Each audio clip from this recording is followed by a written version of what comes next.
하나님이 하신 일을 대하는 올바른 태도란 제목으로 하나님 말씀을 나누도록 하겠습니다.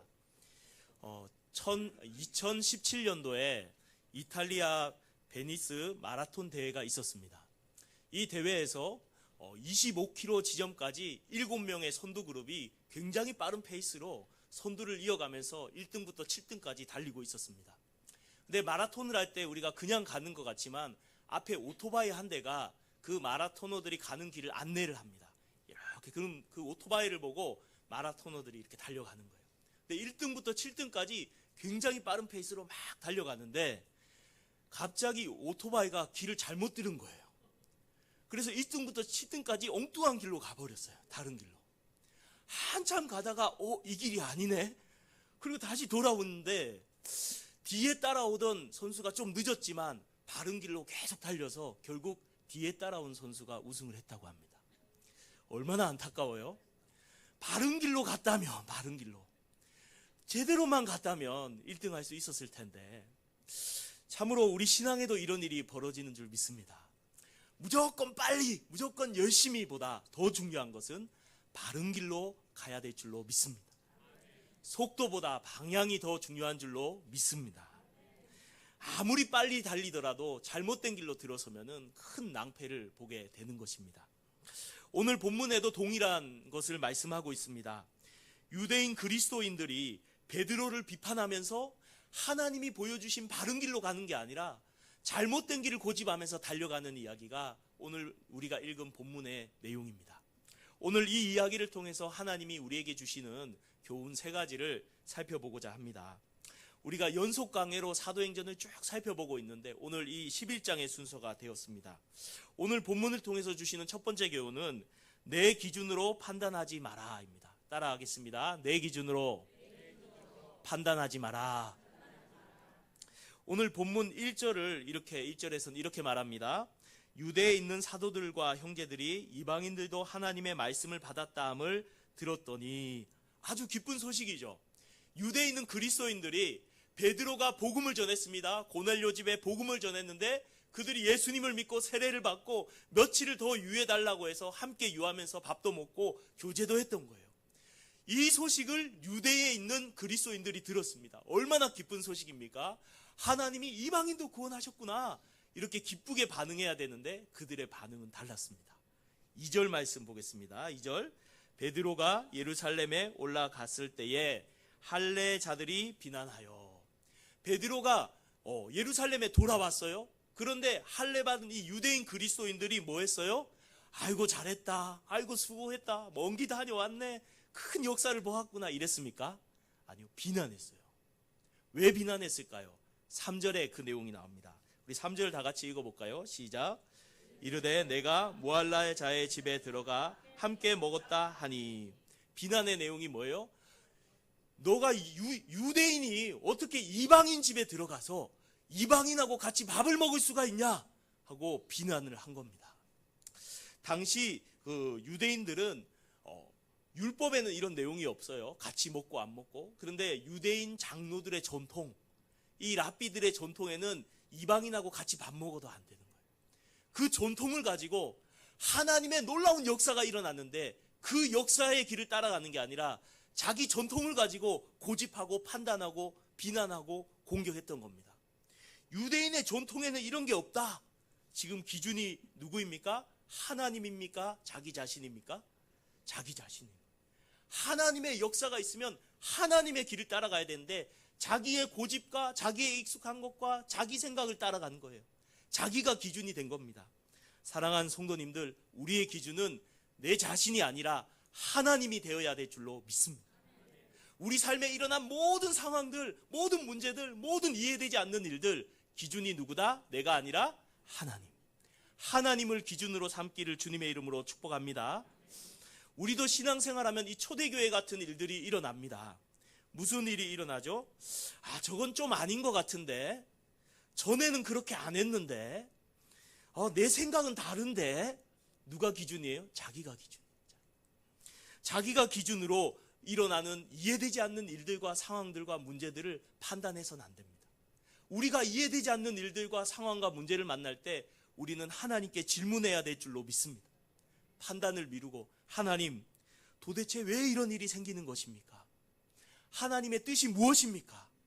라고 하나님께 물어야 될 줄로 믿습니다. 하나님의 뜻, 하나님의 기준이 나의 기준이 되기를 주님의 이름으로 축복합니다. 내 자신의 생각이나 다른 사람들의 말이 우리 인생을 좌우하게 하면 안 돼요. 그것이 기준이 되면 안 돼요. 누가 기준이다? 오직 하나님. 하나님의 뜻이 기준이 될 수 있기를 주님의 이름으로 축복합니다. 여러분, 닉 부이치치라고 들어보셨죠? 잘 모르십니까? 닉 부이치치가 태어났는데 손과 발이 없는, 발도 하나 있는데 이렇게 닭발처럼 약간 꼬부러진 기형인 발만, 조그만 기형인 발만 가지고 태어난 이 사람이 닉 부이치치인데, 이 사람이 전 세계를 다니면서 팔다리가 없는데 수많은 사람에게 복음을 전하고 소망이 없는 사람들의 마음속에 소망을 심어주는 놀라운 하나님의 사역자입니다. 그런데 이 사람이 처음 태어났을 때 사람들이 뭐라고, 의사와 사람들이 뭐라고 말했냐면, 이 아이는 정상적인 삶을 살 수 없는 아이다.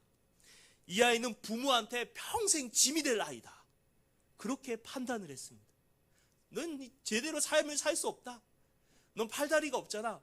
너는 부모에게 평생 짐이 될 거야. 이런 판단을 받았습니다.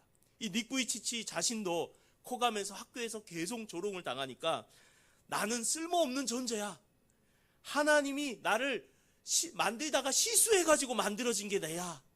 이렇게 자기 자신을 판단하고 그렇게 절망하고 10살 어린 나이에 자살까지 시도하게 됩니다.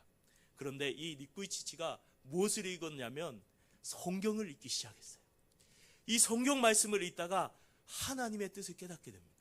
그리고 뭐라고 고백하냐면, 하나님이 분명히 나를 이렇게 만드셨으면 하나님은 실수하실 리가 없는데, 분명히 나를 이렇게 만들었다면 이렇게 만든 이유가 있을 거야. 하나님께서 이렇게 만든 나를 통해서 뭔가 하실 일이 분명히 있을 거야. 하나님은 실수하지 않으시니까. 그렇게 생각을 가졌어요. 그리고 나서 그 뒤로 질문이 바뀌었습니다. 나는 왜 팔이 없을까? 왜 나는 다리가 없을까가 질문이 아니라, 하나님, 나를 통해서 하실 일이 무엇이세요? 팔다리 없는 나를 통해서 하나님 하실 일이 무엇입니까? 그런 질문을 가지고 살아가면서 자신의 약함을 감추었는데, 팔다리 없는 것, 그것을 당당하게 세상에 드러내기 시작했습니다. 그때 하나님이 놀랍게 역사하기 시작했는데, 그 영상을 한번 보시면 아주 감동적이에요. 닉 부이치치가 팔다리가 없잖아요. 누우면 일어날 수 있을까요? 없을까요? 못 일어나는 게 정상인데 연습을 엄청 해가지고 머리를 이렇게 성경책에 딱 대고 이렇게 해가지고 이렇게 일어섭니다. 그러자 사람들이 환호를 하는 거예요. 우와!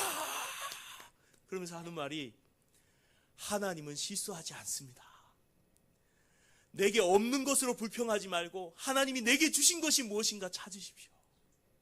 하나님이 팔다리 없는 나를 통해서도 이렇게 역사하십니다. 내가 사는 이유입니다.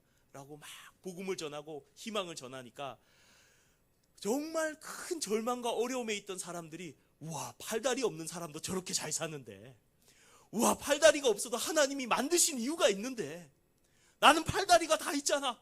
하나님이 나를 통해 하실 일이 무엇일까? 소망을 가지면서 많은 사람들이 예수님 앞으로 돌아온 줄로 믿습니다. 여러분, 여기서 말하고자 하는 것이 무엇이에요? 기준이 누군가예요? 사람들이 나를 뭐라고 하느냐, 내 자신이 나를 어떻게 평가하느냐가 아니라 하나님이 나를 어떻게 보시느냐, 하나님이 나를 향한 뜻이 무엇이냐, 그것이 기준이 되기를 바랍니다.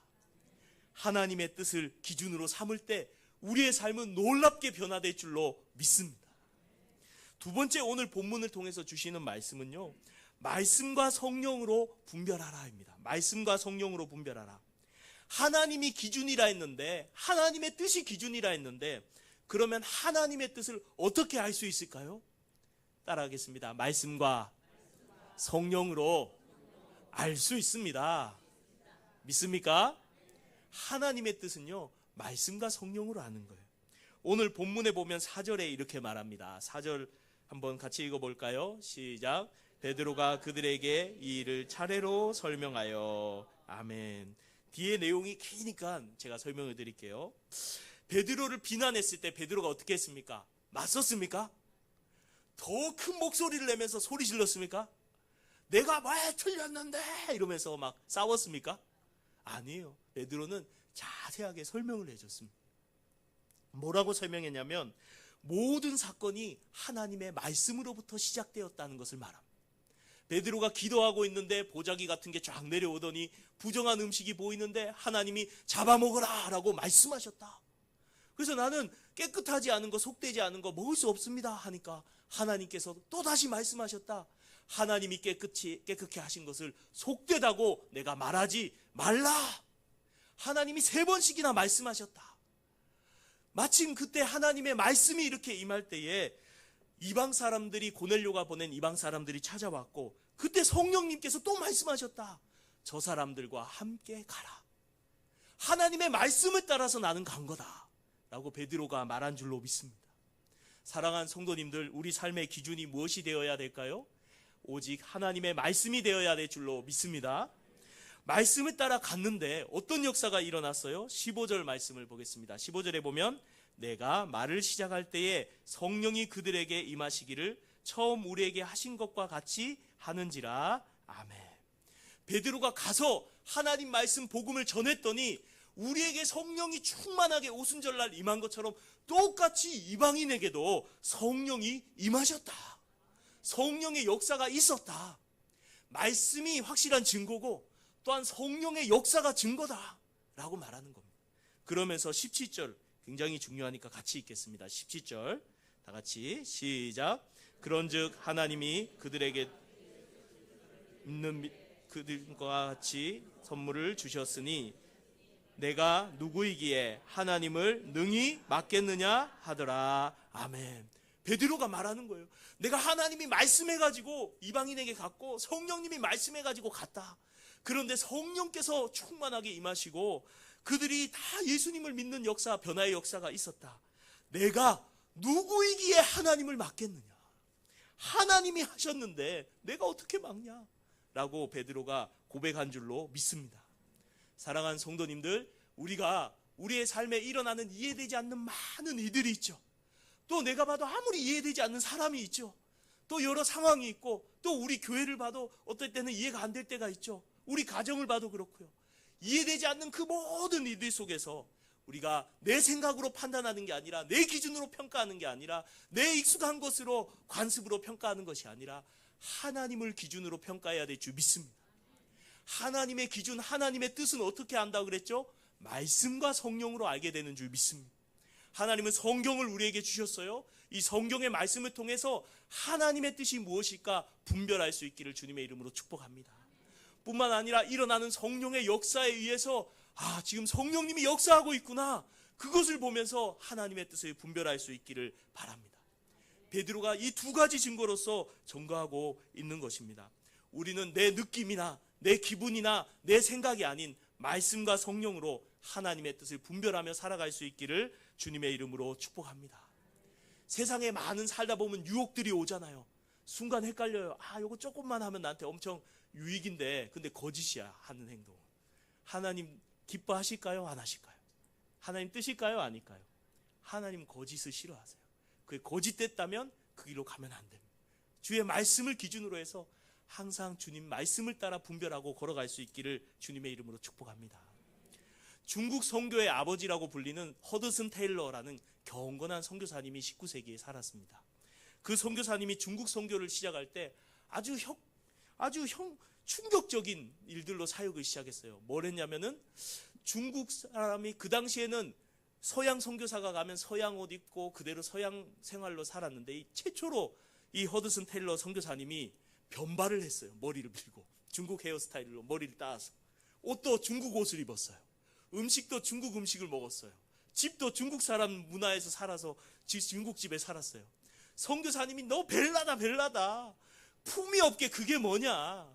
격식을 갖춰야지. 우리 전통적으로 선교했던 방식이 아니다 라고 막 공격을 했어요.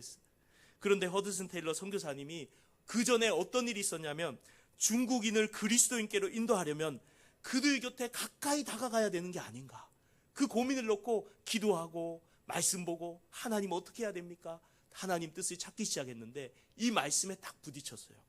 바로 고린도전서 9장 22절인데 내가 여러 사람에게 여러 모습이 된 것은 아무쪼록 몇 사람이라도 구원하고자 함이라. 내가 유대인에게 유대인처럼 대하고, 바울의 고백이에요. 이방인에게는 이방인처럼 내가 한다. 왜? 그들을 구원하기 위해서. 그 말씀을 보고 허드슨 테일러 선교사님이 머리를 변발을 한 거예요. 밀고 옷도 입고. 그런데 놀랍게도 당시 선교사님은 큰 내륙 그 항구에 있는 도시에만 선교 활동이 조금 이루어졌는데, 이 허드슨 테일러의 선교사님이 이렇게 사역하기 시작하자 내륙 쪽으로 복음이 급격하게 흘러 들어갔습니다. 그래서 수천 명이 예수님을 믿게 되었고, 그리고 중국 내지 선교회라는 선교회가 생겨나게 돼요. 이렇게 놀라운 하나님의 역사가 일어나게 되자 그 사람들이, 비판했던 분들이 이렇게 말합니다. 우리가 너무 서둘러서 판단했던 것 같다. 하나님은 새로운 길을 열고 계셨다 라고 그렇게 고백했다고 해요. 사랑하는 성도님들, 우리가 익숙하지 않은 일들, 익숙하지 않은 그런 상황들을 만날 때 내 기준으로 판단해서는 안 될 줄 믿습니다. 하나님의 말씀에 그게 맞나 안 맞나. 어떨 때는 내 경험이나 내 기준을 말씀처럼 헷갈릴 때가 있어요. 그게 진리인 것처럼, 성경보다 더 중요한 것처럼 고집할 수가 있어요. 그러나 우리 기준은 오직 하나님의 말씀이 되어야 될 줄로 믿습니다. 그러할 때에 하나님의 놀라운 새로운 역사와 길이 열릴 줄로 믿습니다. 우리 교회도 이제 저를 이제 목회자로 우리 신동진 목사님 불러주시고 또 성도님들이 세워주셔서 이렇게 사역하는데, 우리 교회 이제 10년, 20년 지나면 어르신들 다 하나님 나라 가면 성도가 빈다. 젊은 사람들이 와야 된다. 젊은 사람이 모이게 하자. 이렇게 같이 마음을 모으고 있어요. 여러분, 젊은 사람이 오려면은 어떻게 해야 될까요? 교회가 젊어져야 될 줄 믿습니다. 예배가 젊어져야 될 줄 믿습니다.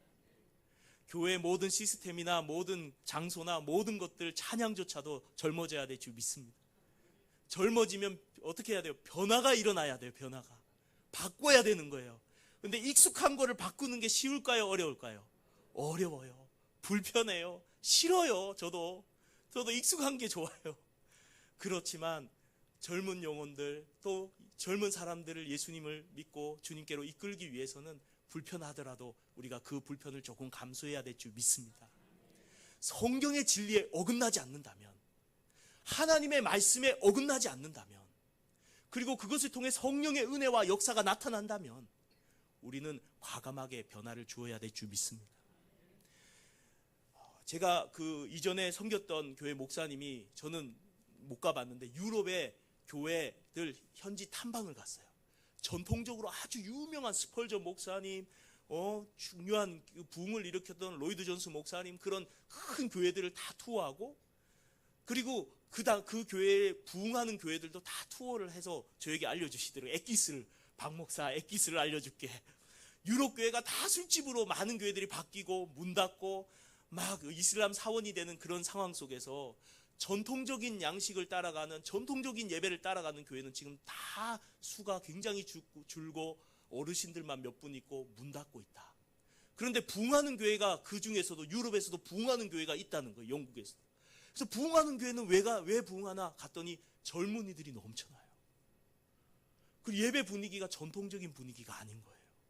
굉장히 젊은 분위기로, 젊은이들이 올 수 있는 분위기로 그렇게 예배를 하더라라는 얘기를 저에게 들려주신 적이 있어요. 찬양도 굉장히 젊은 찬양을 하고. 사실 찬양 하나 배우는 게 얼마나 힘드십니까? 제가 어른들 복음성가 하나 가르치려면 한 번 안 하는 거 아시죠? 한 4-5번 해요. 그나마 우리 어르신 같이 찬양을 배워보자고. 그래서 조금 불편하고 어렵더라도 함께 배워갈 수 있기를 주님의 이름으로 축복합니다. 그렇게 우리가 예배가 젊어지고, 혹시 젊은 사람이 한 명이다 왔는데, 아이고 이 교회는 너무 전통적이고 어른스러워서 내가 적응하기 힘들어 하고 가는 게 아니라, 왔을 때 이 교회 참 편안하고 참 은혜가 된다, 마음이 열린다, 이런 분위기로 우리가 만들어가기를 함께 힘쓰시기를 주님의 이름으로 축복합니다. 교회는 누가 부흥을 시킬까요? 박 목사? 저 못합니다. 그럼 성도님들? 장로님들이 책임져야 될까요? 성도님들이 책임져야 될까요? 안수 집사님이 책임져야 될까요? 아니요. 교회 부흥은 하나님께서 하시는 줄 믿습니다. 하나님께서 하십니다. 바울은 씨를 뿌리고 아볼로는 물을 주었지만 자라게 하시는 분은 하나님이십니다. 사랑하는 성도님들, 하나님께서 역사하셔야 될 줄 믿습니다. 그러기 위해서 하나님께 우리가 기도해야 될 줄 믿습니다. 그리고 뭐 바꾼다고 엄청나게 막 몰려들고 그러진 않을 거예요. 그렇다 할지라도 최선을 다해서 우리가 바꾸고 노력해야 될 줄 믿습니다. 조금씩 변화를 주고 있죠. 제 CCM도 부르고 예배 전에 박수도 좀 치고 있어요. 근데 조금 불편하신 분들도 있을 거예요. 그럼에도 불구하고 교회의 미래를 바라보고 이게 성경의 진리에서 어긋나지 않는다면 우리가 함께 조금씩 빨리 안 바꿉니다. 아주 조금씩 우리가 변화를 주어가고 이렇게 예배가 젊어지고 젊은 사람들이 올 수 있도록 함께 노력하고 기도하는 은혜가 있기를 주님의 이름으로 축복합니다. 여러분 함께 해주실 거죠? 예, 저 혼자 안 되는 거 아시죠? 박 목사 그게 마음에 안 들어 이러면서 소리 지르면 제가 또 위축돼서 철야기도 할지도 몰라요. 자, 그러니까 우리 함께 하나님의 교회를 아름답게 섬겨갈 수 있기를 주님의 이름으로 축복합니다. 자, 말씀과 기도로 분별해야 된다. 마지막 세 번째는 무엇이냐면 하나님의 하신 일을 인정해야 될 줄로 믿습니다. 하나님의 하신 일을 인정해야 된다. 오늘 18절 말씀을 우리 마지막 말씀인데요. 중요한 말씀 한번 다 같이 읽겠습니다. 시작.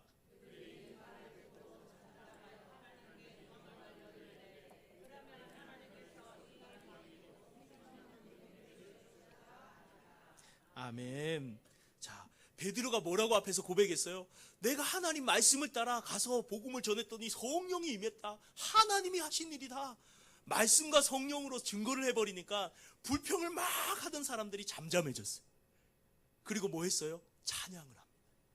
하나님이 하신 것을 인정하며 찬양을 해요. 뭐라고 인정하냐면 오늘 본문에 하나님께서 이방인에게도 생명을 얻는 회개를 주셨도다. 회개는 누가 하는 거예요? 우리가 하는 거잖아요. 사람이 하는 거잖아요. 근데 사람이 하고 싶다고 되는 게 아니라 하나님이 주셔야 되는 줄 믿습니다. 생명이 얻는 회개를 하나님께서 주셨다. 하나님의 주권적인 역사였다. 하나님이 하셨다. 그렇게 고백하고 있는 줄로 믿습니다. 그렇게 이 이방인이 구원을 받은 이 사건을 하나님께서 하셨다고 그 하나님의 역사를 인정하고 받아들인 줄로 믿습니다. 내 기준, 내 고집을 버리고 하나님의 기준, 하나님의 뜻을 받아들일 때 이 성도들의 마음속에 일어난 것은 찬양이었어요. 그래서 뭐라고 말합니까? 그들이 이 말을 듣고 잠잠하여 하나님께 영광을 돌려. 사랑하는 성도님들, 우리가 내 삶 속에 이해되지 않는 일이 있어요. 교회일 뿐만 아니라 우리 가정에도요. 내 개인에게 있어서도 사업장에 있어서도 이해되지 않는 일이 얼마나 많아요. 얼마나 많아요. 복만 받고 잘 되면 좋겠는데 왜 이런 일이 생기고 왜 어려움이 생기고 이해되지 않는 그 모든 상황들 속에서 우리는 어떻게 해야 될까요? 내 기준으로 판단해야 될까요? 세상 사람 기준으로 판단해야 될까요? 아, 내 인생 조졌어. 다음 생에 잘 살아보자. 다음 생 없습니다. 아쉽지만 이 생이 전부예요. 천국 아니면 지옥입니다. 하나님이 주신 이 생을 잘 살아야 될 줄 믿습니다. 이 생을 어떻게 살아야 돼요? 내 기준으로 판단하고 세상 사람의 기준, 세상의 기준으로 판단해야 될까요?